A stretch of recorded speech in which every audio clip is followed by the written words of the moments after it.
name is Nkwo. My daughter's name is Nkwo. She's 11 years old. She's been in Patrick Speech Learning Center for 4 years now. She started in 2014. She's my only daughter, and I have 4 children, 3 boys and a girl. Some of the misconceptions about autism has to do with issues of stigmatization. A lot of people don't know what autism is all about, and people are in the dark in knowing a solution for it. Growing up, I never knew what autism was all about until I found out that my daughter was living with autism after we had to do a diagnosis for her. After 2 years, my wife was worried that she wasn't talking. She was talking for some time, then after some time she stopped her speech. And my wife was very worried, and she said there's something wrong, because the other 2 kids, because we had 2 boys before her, didn't show this sign. So we now decided to go to do a test.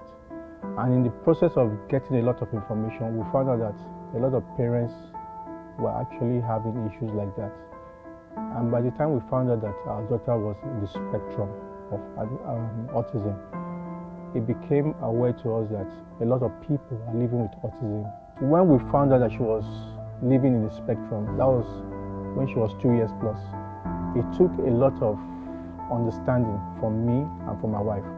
In fact, the digestion of finding out that our daughter was living with autism was too much for us.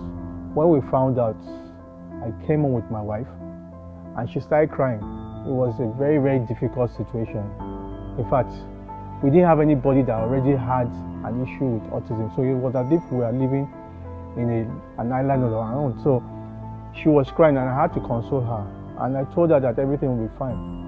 But inside me, I knew everything was not fine. But I had to be strong as a man. So when I left her and I went to the office, I broke down. I didn't know when I started to break down. I cried for almost 1 hour.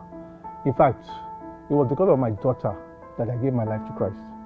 Because it actually brought me to the sense of awareness that you cannot do anything without God in this situation. It's beyond man's comprehension. Because when I started doing a lot of research on autism, I found out that a lot of people are still living in autism in their 30s, but they are managing it. It's just like a diabetic patient. You manage it. You cannot remove it totally. So when it dawned on me that it gets to a stage where you have to manage this, I took a lot of information inside me. I remember when I went for the GT or the autism show, which started I think 8 years ago or so. One of them, this is where I got this from my daughter 5 years ago, and I told myself that as long as I wear this, the day I will remove it is when my daughter starts to talk. So I've had this for 5 years now. I've never removed it. I know that my daughter is going to talk someday. I know she's going to come out of autism. I believe so much in my heart, and I see a lot of changes. So for me, for parents that have children living with autism, is don't give up, keep on doing the best you can, and always believe that someday that child will come out of autism.